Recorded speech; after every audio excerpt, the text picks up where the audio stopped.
यह कल की अवतार श्रृंखला का भाग 10 है। क्या काम करेंगे कल की अवतार? कौन सा काम नहीं करेंगे कल की अवतार? इस वीडियो में मैं एडवोकेट डॉक्टर देव की टिप्पणी का भी जवाब दूंगा। उनका कमेंट था, क्या कल की अवतार को गुरु टीचर बनने की जरूरत है? एडवोकेट डॉक्टर देव, आपकी टिप्पणियों के लिए धन्यवाद। अब मैं इसका उत्तर देता हूं। स्लाइड पर मैंने नास्त्रेदमस की ड्राइंग लगाई है, जो मैं अंत में बताऊंगा। डॉक्टर देव, आपका उत्तर 3 भागों में विभाजित है। पहला भाग, गुरु से आपका क्या अर्थ है? गुरु शब्द से आपका क्या मतलब है? दूसरे भाग, किस तरह के लोगों के लिए शिक्षक बनना है? क्या पढ़ाना है? तीसरा भाग, उस शिक्षा से तुम क्या बनोगे? सबसे पहले, प्राचीन वैदिक अर्थों में प्रयुक्त गुरु शब्द, जिसके लिए गुरु शब्द का प्रयोग होता था, अब उसका कोई मान्य नहीं है। एक बार फिर सुनिए, गुरु शब्द जो प्राचीन अर्थों में जिसके लिए गुरु शब्द प्रयुक्त होता था, वह अब लागू नहीं होता। प्राचीन वैदिक संस्कृति में गुरु उस व्यक्ति के लिए होता था जो आपको अंधकार से प्रकाश की ओर ले जाए, जो मार्गदर्शन करे। अस्तोमा सद्गमय, तमसोमा ज्योतिर्गमय, मृत्युओर्मा अमृतंगमय, जिसका अर्थ है, मुझे असत से सत की ओर ले चलो, मुझे अंधकार से प्रकाश की ओर ले चलो, मुझे मृत्यु से अमरत्व की ओर ले चलो। तो आप अंधकार में हैं, अज्ञान में हैं, और यही आप भगवान से प्रार्थना कर रहे हैं। कल की अज्ञान का नाश करेंगे। कल की अवतार मिशन इस अज्ञान और अंधकार को ही नष्ट करना है। तो इस मायने में कल की अवतार गुरु हैं। अब अज्ञान क्या है? अगर मैं इस पर पूरी लंबाई में बात करूंगा, तो यह 1 घंटे या 2 घंटे का वीडियो बन जाएगा। अब मैं दूसरे भाग का जवाब देता हूं कि किसे पढ़ाना है, किस तरह के लोगों को पढ़ाना है, क्या ऐसे लोगों को पढ़ाना जरूरी है। आजकल यदि कोई व्यक्ति 20 प्रश्नों को हल करना सिखाता है या किसी प्रवेश परीक्षा को उत्तीर्ण करना सिखाता है, तो गुरु बन जाता है और चाहता है लोग उन्हें कहे गुरु द्रोणाचार्य, गुरु कृपाचार्य या अन्य प्राचीन सिद्ध गुरु। वह व्यक्ति स्वयं को उस गुरु के बराबर समझता है। एक अभिनेता जो भगवान राम या भीष्म की तरह कार्य करता है, लोग उस व्यक्ति को आजीवन राम के रूप में लेते हैं, और यहाँ तक कि वह व्यक्ति भी सोचता है कि वह राम के बराबर है।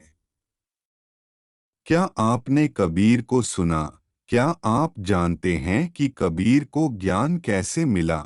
यह आत्मज्ञान नहीं था, लेकिन उसने कविता के रूप में लिखा और इसे विश्वविद्यालय के प्रोफेसरों द्वारा पाठ्यक्रम के रूप में स्वीकार किया गया और इसे स्कूली किताबों में लोकप्रिय बना दिया। और कैसे इन पंथों ने अपनी किताबों में कहा, यह कबीर था जिसने राम की रावण को मारने में मदद की थी। और वे लिखते भी हैं, कबीर उस 8वें चक्र पर थे जो विष्णु, शिव और ब्रह्मा से भी परे हैं।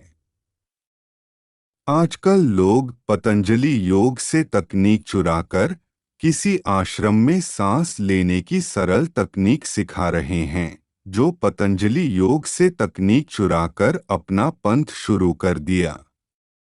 और उस सरल योग श्वास तकनीक को सिखाने से पहले वे उन्हें भीख मांगने और समर्पण की स्थिति में प्रार्थना करने के लिए कहते हैं।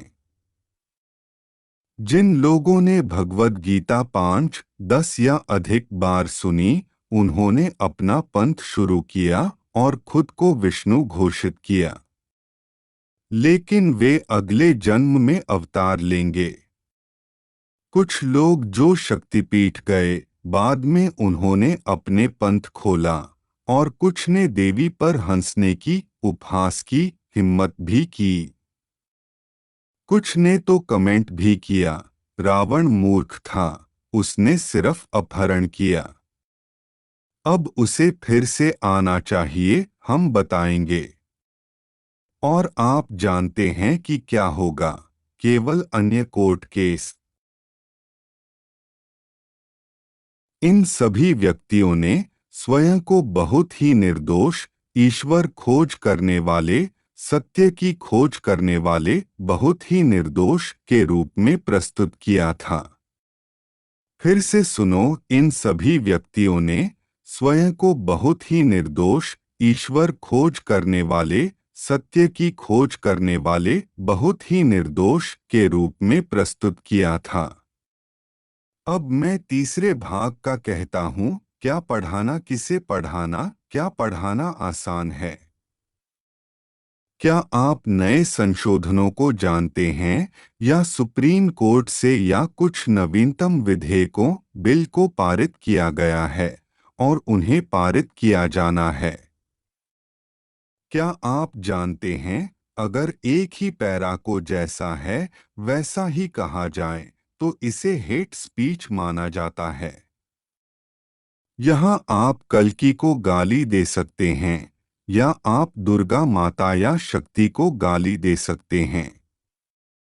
आपको कुछ समूहों द्वारा दुर्गा माता की मॉर्फ्ड तस्वीरें भी मिलेंगी।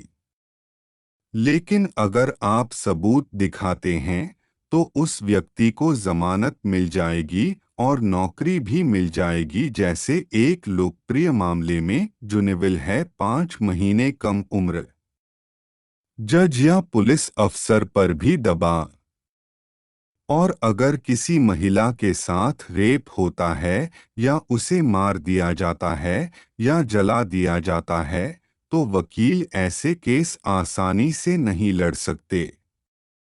लेकिन जब जाने माने व्यक्तित्व को केवल धमकी दी जाती है, या केवल कहा जाता है, 200 ज्ञात बुद्धिमान लोग याचिका पर हस्ताक्षर करते हैं, और नाम और ईमेल आईडी और चेहरे कभी प्रकट नहीं होते हैं। इन व्यक्तियों को शीर्ष पुरस्कार कैसे दिए गए, जिसका अर्थ है अतिरिक्त धन, अतिरिक्त लाभ और ऐसी गतिविधियां करना? सार्वजनिक कर के पैसे पर आमंत्रित, द्वारा वित्त पोषित लेक्चर, भाषण के लिए सरकार द्वारा सार्वजनिक कर के पैसे पर इन्हें कैसे आमंत्रित किया जाता है? अगर वेदों को श्रेय दिया जाता है, तो ये आलोचना क्यों करते हैं? आजकल औरतें भी होशियार हैं, छूने या बदसलूकी की धमकी देती हैं और कानून का गलत इस्तेमाल करती हैं। संत रविदास ने कहा, भारत बनेगा इंटरनेशनल कोर्ट। भारतीय अदालत को अंतर्राष्ट्रीय अदालत कौन बनाएगा? या हिंदू दरबार को अंतर्राष्ट्रीय न्यायालय कौन बनाएगा? भारतीय अदालत के मामले लंबित हैं। और अब नया बिल भी पास, मध्यस्थता। जब छोटे पदधारियों में इतना अहंकार और अपराधियों के लिए यह वरदान है। पीड़ितों पर दबाव डाला जाता है और फिर अपराधी भी केस लड़ते हैं। और अब नया बिल पास हो गया है, मैंने बिल नहीं पढ़ा है। न्याय कैसे दिया जा सकता है? भारत अंतर्राष्ट्रीय न्याय का भार कैसे उठा सकता है? क्या सिखाना आसान काम है? ये तो कल्कि करेंगे या कोई अवतार करेंगे। फिर से यह दिखाता है, विद्वान और उच्च न्यायालय या सर्वोच्च न्यायालय तक पहुंचने में सक्षम होगा। यह अपार शक्ति को दर्शाता है। क्या अदालत दस्तावेज खोल सकती है? नेताजी सुभाष चंद्र बोस 1947 और अन्य शीर्ष नेताओं और यूनाइटेड किंगडम और भारत के दस्तावेजों से संबंधित दस्तावेज। भारतीय वैक्सीन निर्माता सच्चाई का खुलासा क्यों नहीं करते, लेकिन मुख्य लेखक ने इसे लिखा था और यहाँ तक कि प्रतिबंधित या अनदेखा भी किया गया था। मुझे नहीं पता। इसलिए पढ़ाना आसान काम नहीं है। तो कल्कि को इन चीजों से आखिरकार लड़ना ही पड़ेगा। अगर कल्कि अवतार नहीं आए तो भारत हमेशा के लिए गुलाम हो जाएगा। भारत को इस अज्ञानता जाल से छुड़ाने के लिए कल्कि शिक्षक, गुरु और योद्धा भी होंगे। सब जगह ज्ञान न्याय स्थापित करने के लिए भारत को इस जाल से, इस अज्ञानता से दूर ले जाने के लिए, दुनिया को इस जाल से निकालने के लिए कल्कि शिक्षक, गुरु और योद्धा भी होंगे। लेकिन वह शिक्षक या गुरु या योद्धा मीडिया या रैलियों और प्रवचन देने के अर्थ में नहीं होंगे। और अधिकांश काम कल्कि अकेले करेंगे, अपार शक्ति और शक्ति दिखाते हुए। अब स्लाइड पर नास्त्रेदमस से चित्र देखें। एक पुरुष।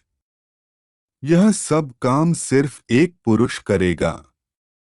लेकिन अगर गुरु से, अगर आपका मतलब सिद्धि से है, जैसा कि लोगों को बताया जाता है, सतयुग आएगा और सभी के पास ये शक्तियां और अन्य चीजें होंगी। कल्कि इस अर्थ में गुरु नहीं होंगे। सुनने के लिए धन्यवाद।